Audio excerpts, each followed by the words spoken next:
اور داؤد راما کے نیوت سے بھاگا اور یونتن کے پاس جا کر کہنے لگا کہ میں نے کیا کیا ہے، میرا کیا گناہ ہے، میں نے تیرے باپ کے آگے کون سی تقصیر کی ہے جو وہ میری جان کا خواہاں ہے۔ اس نے اس سے کہا خدا نہ کرے تو مارا نہیں جائے گا، دیکھ میرا باپ کوئی کام بڑا ہو یا چھوٹا نہیں کرتا جب تک اسے مجھ کو نہ بتائے، پھر بھلا میرا باپ اس بات کو کیوں مجھ سے چھپائے گا، ایسا نہیں۔ تب داؤد نے قسم کھا کر کہا کہ تیرے باپ کو بخوبی معلوم ہے کہ مجھ پر تیرے کرم کی نظر ہے، سو وہ سوچتا ہو کہ یونتن کو یہ معلوم نہ ہو، نہیں تو وہ رنجیدہ ہوگا، پر یقیناً خداوند کی حیات اور تیری جان کی قسم، مجھ میں اور موت میں صرف ایک ہی قدم کا فاصلہ ہے۔ تب یونتن نے داؤد سے کہا کہ جو کچھ تیرا جی چاہتا ہے میں تیرے لیے وہی کروں گا۔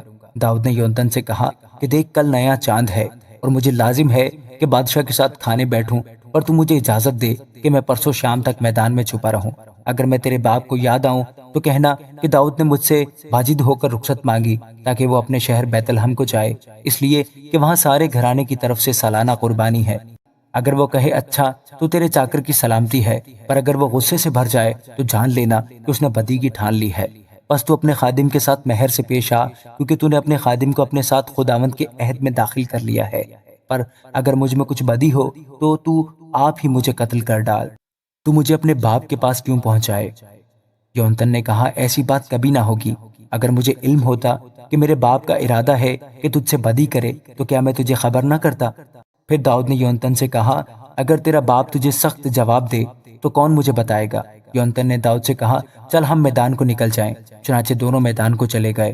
تب یونتن داؤد سے کہنے لگا خداوند اسرائیل کا خدا گواہ رہے کہ جب میں کل یا پرسوں ان قریب اسی وقت اپنے باپ کا بھید لوں اور دیکھوں کہ داؤد کے لیے بھلائی ہے تو کیا میں اسی وقت تیرے پاس کہلانا بھیجوں گا اور تجھے نہ بتاؤں گا؟ خداوند یونتن سے ایسا ہی بلکہ اس سے بھی زیادہ کرے، اگر میرے باپ کی یہی مرضی ہو کہ تجھ سے بدی کرے اور میں تجھے نہ بتاؤں اور تجھے رخصت نہ کر دوں تاکہ تو سلامت چلا جائے اور خداوند تیرے ساتھ رہے جیسا وہ میرے باپ کے ساتھ رہا، اور صرف یہی نہیں کہ جب تک میں جیتا رہوں تب ہی تک تو مجھ پر خداوند کا سا کرم کرے تاکہ میں مر نہ جاؤں، بلکہ میرے گھرانے سے بھی کبھی تو اپنے کو باز نہ رکھنا، اور جب خداوند تیرے دشمنوں میں سے ایک ایک کو زمین پر سے نیست و نابود کر ڈالے تب ہی ایسا کرنا۔ سو یونتن نے داؤد کے خاندان سے عہد کیا اور کہا کہ خداوند داؤد کے دشمنوں سے انتقام لے، اور یونتن نے داؤد کو اس محبت کے سبب سے جو اس کو اس سے تھی دوبارہ قسم کھلائی، کیونکہ وہ اس سے اپنی جان کے برابر محبت رکھتا تھا۔ تب یونتن نے داؤد سے کہا کہ کل نیا چاند ہے اور تو یاد آئے گا کیونکہ تیری جگہ خالی رہے گی، اور اپنے 3 دن ٹھہرنے کے بعد تو جلد جا کر اس جگہ آ جانا جہاں تو اس کام کے دن چھپا تھا، اور اس پتھر کے نزدیک رہنا جس کا نام ازل ہے، اور میں اس طرف 3 تیر اس طرح چلاؤں گا گویا نشانہ مارتا ہوں، اور دیکھ میں اس وقت چھوکرے کو بھیجوں گا کہ جا کر تیروں کو ڈھونڈ لیا۔ سو اگر میں چھوکرے سے کہوں کہ دیکھ تیر تیری اس طرف ہیں تو ان کو اٹھا کر لے آنا، کیونکہ خداوند کی حیات کی قسم تیرے لیے سلامتی ہوگی نہ کہ نقصان۔ پر اگر میں چھوکرے سے یوں کہوں کہ دیکھ تیر تیری اس طرف ہیں تو اپنی راہ لینا، کیونکہ خداوند نے تجھے رخصت کیا ہے۔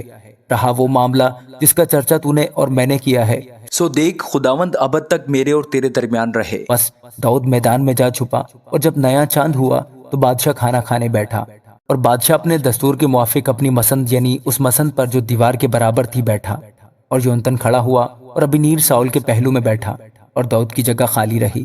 لیکن اس روز ساؤل نے کچھ نہ کہا، کیونکہ اس نے گمان کیا کہ اسے کچھ ہو گیا ہوگا، وہ ناپاک ہوگا، وہ ضرور ناپاک ہی ہوگا۔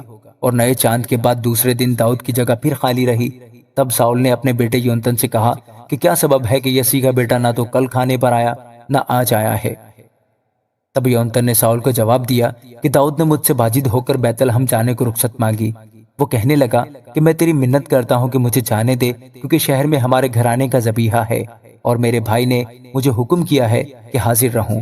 اب اگر مجھ پر تیرے کرم کی نظر ہے تو مجھے جانے دے کہ اپنے بھائیوں کو دیکھوں۔ اسی لیے وہ بادشاہ کے دسترخوان پر حاضر نہیں ہوا۔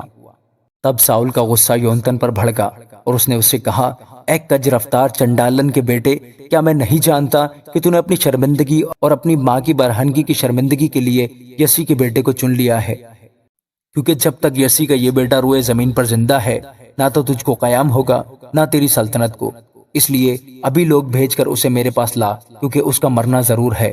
تب یونتن نے اپنے باپ ساؤل کو جواب دیا وہ کیوں مارا جائے؟ اس نے کیا کیا ہے؟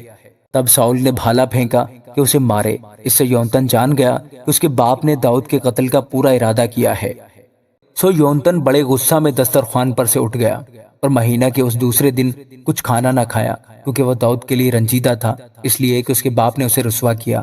اور صبح کو یونتن اسی وقت جو داؤد کے ساتھ ٹھہرا تھا میدان کو گیا، اور ایک چھوکرا اس کے ساتھ تھا، اور اس نے اپنے چھوکرے کو حکم کیا کہ دوڑ اور یہ تیر جو میں چلاتا ہوں ڈھونڈ لا۔ اور جب تک وہ لڑکا دوڑا جا رہا تھا تو اس نے ایسا تیر لگایا جو اس سے آگے گیا، اور جب وہ چھوکرا اس تیر کی جگہ پہنچا جسے یونتن نے چلایا تھا تو یونتن نے چھوکرے کے پیچھے پکار کر کہا، کیا وہ تیر تیری اس طرف نہیں؟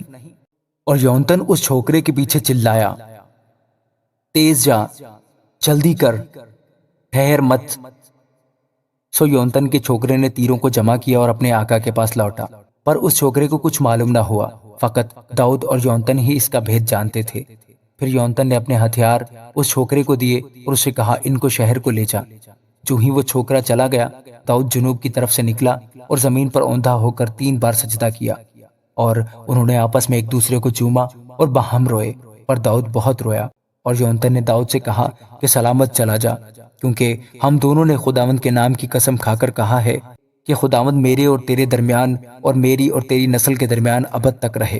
سو وہ اٹھ کر روانہ ہوا اور یونتن شہر میں چلا گیا۔ آمین۔